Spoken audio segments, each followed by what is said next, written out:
Hi guys, இன்னைக்கு நம்ம என்ன பார்க்க போகிறோன்னா ஒரு சின்ன காமெடி தாங்க. என்ன காமெடின்னு தானே யோசிக்கிறீங்க? வாங்க பார்ப்போம். ஒரு கோர்ட்டில் ஒரு வக்கீல், 2 ஜட்ஜு, ஒரு பாட்டி இருக்காங்க. அந்த பாட்டியை ஒரு கேஸுக்கு சாட்சியாக கொண்டு வந்து நிற்க வச்சுருக்காங்க. ஒரு வக்கீல் கேட்குறாரு அந்த பாட்டியை பார்த்து, பாட்டி உங்களை பற்றி சொல்லுங்க அப்படின்னு. உடனே பாட்டி சொல்கிறாங்க, என்னை பற்றி என்ன சொல்லப்பா இருக்குது, வேணா உன்னைய பற்றி சொல்லவா அப்படின்னு சொல்லிட்டு, நீ சின்ன வயசில் நம்ம ஊரில் பெரிய களவாணி பையப்பா, சின்ன சின்ன தப்பாக செஞ்சு தப்பிச்சுக்கிட்ட. ஒரு நாள் கோயில் உண்டியலை உடச்சி பணத்தெல்லாம் திருடிட்டு போயிட்ட.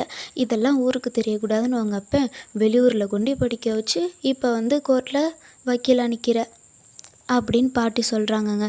இதை கேட்ட வக்கீலுக்கு செம்ம ஷாக்குங்க. அதுக்கப்புறம் வக்கீல், எதிர்த்தரப்பு வக்கீலை பற்றி உங்களுக்கு தெரியுமா பாட்டி அப்படின்னு கேட்குறாங்க. அவனா ஊரில் ஒரு பொண்ணையும் விட்டு வைக்க மாட்டான்ப்பா, சரியான பொம்பளை பொறுக்கி அப்படின்னு சொல்கிறாங்க.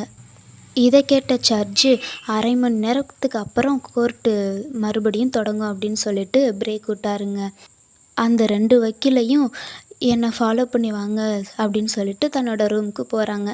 உடனே அந்த 2 வக்கீலும் வந்தோடனே, கோர்ட்டு ஆரம்பித்ததுக்கு அப்புறம் அந்த கிழவிக்கிட்ட ஜட்ஜு ஐயாவை பற்றி தெரியுமான்னு கேட்டால் செருப்பாலேயே அடிப்பேன் ஜாக்கிரதை அப்படின்னு சொல்லிட்டாங்கங்க.